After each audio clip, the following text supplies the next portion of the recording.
Isang magandang araw po sa inyo pong lahat. At narito po tayo sa ating pag-aaral po sa salita ng Diyos. Ang history po no ng sanlibutan, no, the world history. Itinuro po namin to sa mga academy students at medyo malawak-lawak po pero maikli lang, no. History po, no. Genesis 1:1. Ano po ang sabi po sa Genesis 1:1? No, siguro alam niyo na po ito, no? Nang pasimula, nilikha ng Diyos ang langit at lupa. Alam niyo po, napakahalaga po na maintindihan natin na ang mundo po ay nagsimula po sa Diyos. Ano po?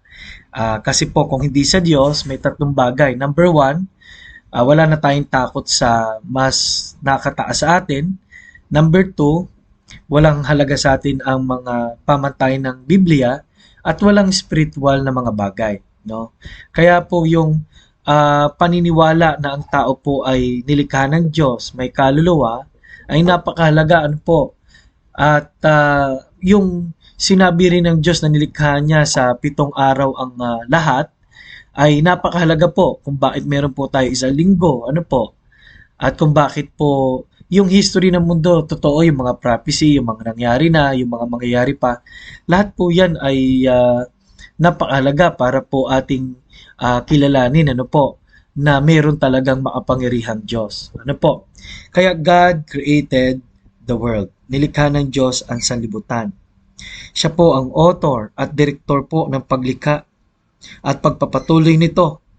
Actually, yung araw ngayon, nung isang araw sa California, ang dami pong nasira, ano, yung mga cellphone signal nasira dahil gawa nung ibinuga ng araw na radiation. Ano po?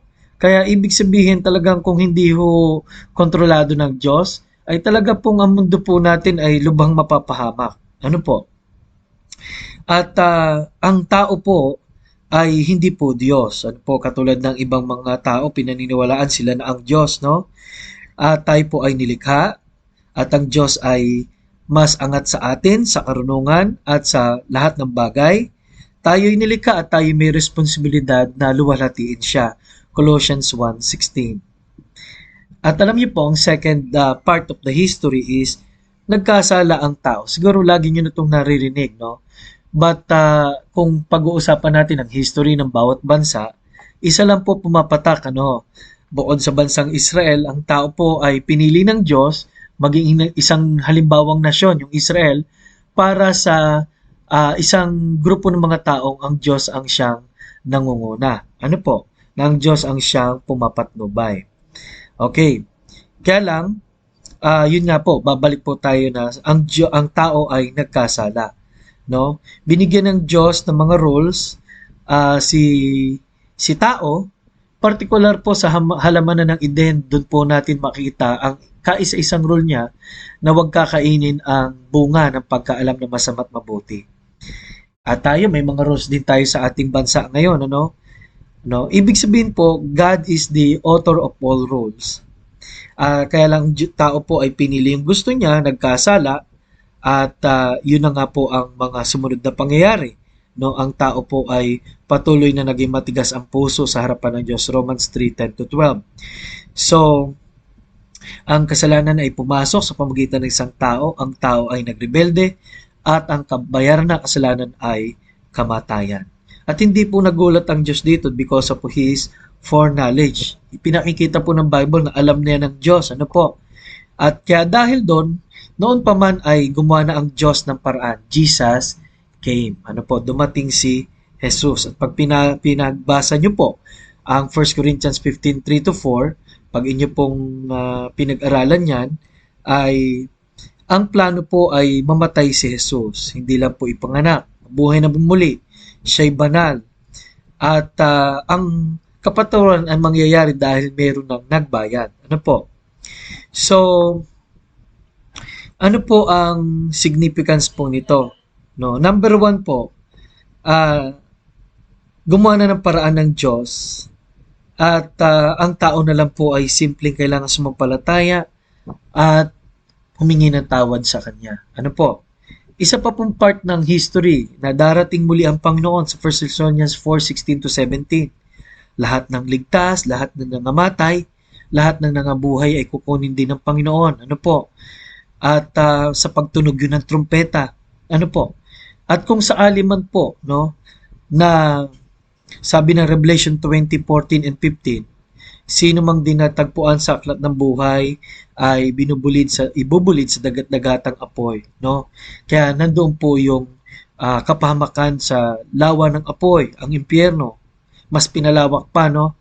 Sabi ng Bible ay yung impyerno at kamatayan ay nilagay sa kanya. Mas malaki ang lawa ng apoy na ito.